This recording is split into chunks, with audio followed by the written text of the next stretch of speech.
Hi, it's Dr. Reese. On your screen, you'll see a homework assignment, a handout called Bolivian Imports Homework Assignment 1A. We're going to use this worksheet to understand how to develop forecast.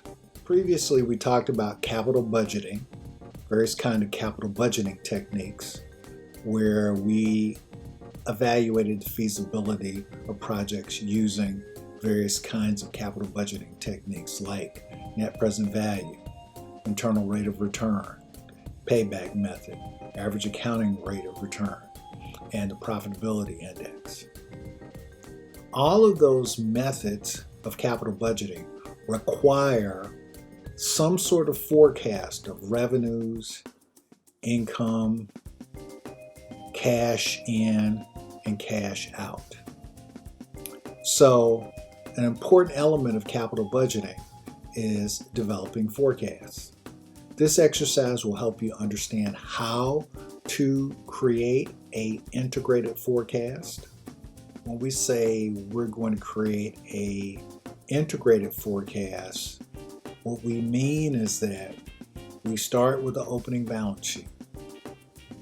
We identify certain assumptions that will drive revenues and expenses.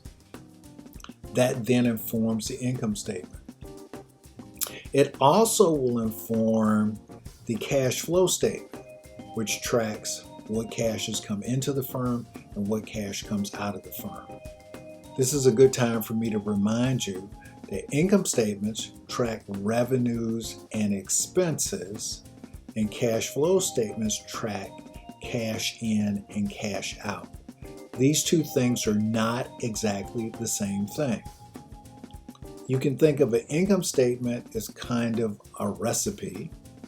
In other words, it tracks whatever revenues the firm has generated during a particular period of time, whether or not those revenues have actually been collected as cash. And the income statement also identifies what expenses were necessary to generate those revenues. And again, those expenses may or may not have actually been paid during the period of time over which the income statement covers. The cash flow statement, on the other hand, tracks what cash has come into the organization during a specific period of time and what cash has gone out of the organization. So we call this cash in and cash disbursements, cash collection and cash disbursements. So an integrated forecast is going to start with the opening balance sheet. It's going to then have an income statement that is driven by assumptions about what happens to revenues and expenses. Those assumptions are also going to inform a related cash flow statement for the same period where we track cash in and cash out.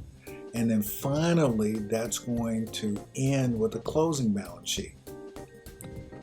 Now, let me be more specific. Let's say we're doing a forecast on a monthly basis, which is what we're going to do here.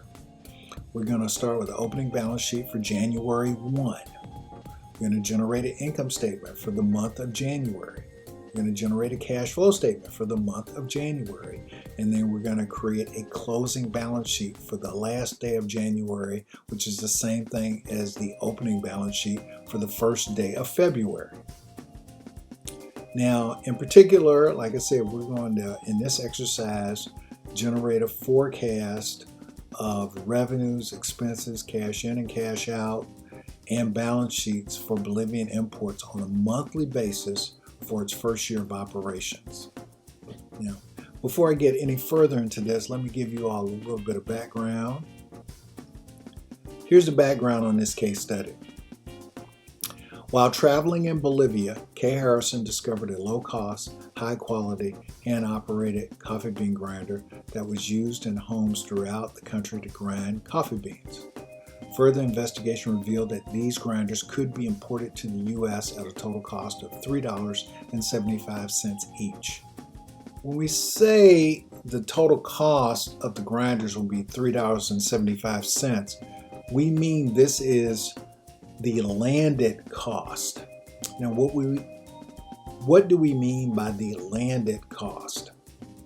The landed cost is the cost of a good that is imported into a country. So now we're importing these coffee grinders into the US. The landed cost covers the following: the cost paid to the Bolivians to get the grinders, the cost of shipping, whether that be by sea or by air, to the US, the cost of customs to get through US customs. The sum of those costs are our landed cost. So in other words, all the costs to actually get this grinder into Bolivian Imports K's warehouse in the US. Now let me finish with this background. When Kay returned to the US, Kay discovered that a promising potential market existed for these grinders. By keeping the price low, $7 each wholesale, and selling through food co-ops, the following sales forecast could be reasonably expected. Now, what we've done here in this table is we've generated a unit forecast for the first 12 months of Kay's operation. Here in this table, Kay has generated a forecast of the number of units that she will sell month by month during the first year of operations. In January, she anticipates Bolivian Imports will sell 200 coffee grinders. In February, she forecasts that the company will sell 300 coffee grinders. In March, she forecasts that Bolivian Imports will sell 400 coffee grinders. In April, the company will sell 500 coffee grinders. And in each month from May through December, Kay forecasts that the company will sell 500 coffee grinders per month. In total, for year one, she anticipates that the total number of coffee grinders sold will be 5,400. All right. Now, we're going to keep this forecast simple. Kay's not going to pay herself a salary.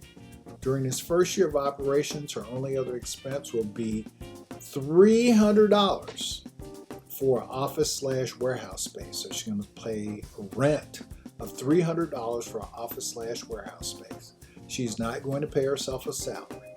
We're going to use $7 a piece to estimate what the revenues will be each month. We'll use $3.75 each to generate what the cost will be for the coffee grinder sold each month. And we will use $300 a month for the rental expense for the office/warehouse. Again, she is not going to take a salary during the first year, so that's going to keep our forecasting of our income statement simple. On the second page, I have a worksheet. And the first thing we're going to do is we're going to complete this worksheet. In this first row here that says units sold, we're going to fill in the number of units we expect to sell month by month from January through December. In this second row here, we're going to put the selling price per unit. In this case, that's going to be $7 a piece. In this third row here, we're going to put the cost per unit, which is $3.75. Fourth row, we're going to put the office/warehouse rent, which is going to be $300 a piece. So we're going to complete all of these rows. We're going to put the number of units sold, the selling price per unit, we're going to put the cost per unit, and we're going to put the office/warehouse rent per month. So we're going to put all of those. Now, obviously, we're going to be able to get this information from this table here. This is going to give us the units. Here we've identified the selling price for each item. That's what's going to go on the first row on the second page. And here we've indicated what the cost per unit is going to be, which is $3.75. So that's going to go on this third row here. So once we've completed these assumptions, then we're going to do some multiplication. We're going to multiply the units sold times the selling price to get total sales per month. So again, we're going to multiply the units sold times the selling price to create total sales for each month.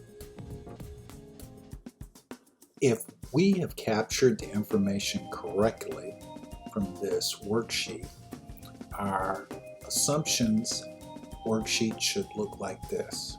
Units for January should be 200, 300 for February, 400 for March, 500 for April, 500 all the way through December. Selling price should be $7 for each of those months. Cost per unit should be $3.75 for each month. And then the office/warehouse rent should be $300 for each month. So again, if we captured the information correctly, this is what our assumptions table should look like on the second page. Once you have populated this table with all of your assumptions, you're going to have to use these assumptions here to generate this income statement here. Again, you're going to use the assumptions in the top part of this table here to generate these monthly income statements here. Now I'm going to walk you through how to generate the sales numbers. On the assumptions table, you have units sold in January of 200, and the selling price for each one of those units is going to be $7. So therefore, you multiply 200 times 700, and that's going to give you the total sales for January. The total sales for January will be $1,400. The total sales for January will be $1,400. Which is 200 times $7. So again, the total sales for January will be $1,400, which you see right here. Now, you'll also need to generate the cost of goods sold. To do that, we're going to multiply 200 units times $3.75. That's going to give us the cost of goods sold for January. The cost of goods sold for January is $750, which is 200 times $3.75. Once we have the total sales and the cost of goods sold for January, we'll need to generate the gross profit. We generate the gross profit by subtracting cost of goods sold from total sales. Our gross profit will be $650 for January. We also need to include our warehouse/office rent expense. This office/warehouse rent expense for the month will go straight from the assumptions and go here on the income statement. This office/warehouse rent expense for the month will go straight from the assumptions on the income statement. Now that we've added our office expense for the month of January, so we can determine our net income for January. Now our net income for January is going to be gross profit minus this office/warehouse expense. Our net income for January will be $350. Now I'm going to walk you through the same process for February. We're going to determine the total sales for February. And that's going to require us to multiply the 300 units we're going to sell in February by the selling price for those units, which will be $7 a piece. So our total sales for February will be $2,100, which is 300 times $7 a piece. We have to determine our cost of goods sold for February, and our cost of goods sold is going to be 300 units times the cost per unit in February, which is $3.75. So our total cost of goods sold for February is going to be $1,125, which is 300 times $3.75. We sold 300 units. They cost $3.75 a piece to K, and our total cost of goods sold is this $1,125. Now that we have the total sales and the cost of goods sold, we can determine gross profit. We're going to determine gross profit by taking cost of goods sold and subtracting that from the sales.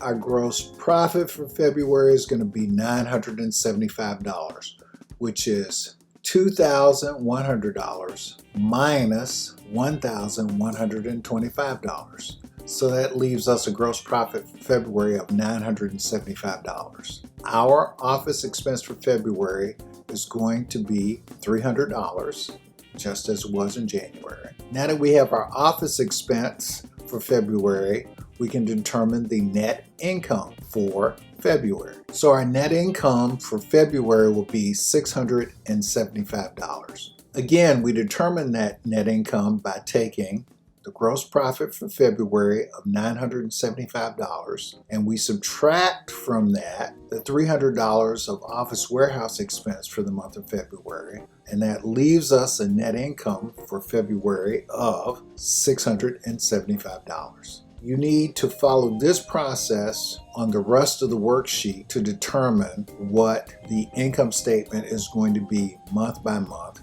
for Bolivian imports.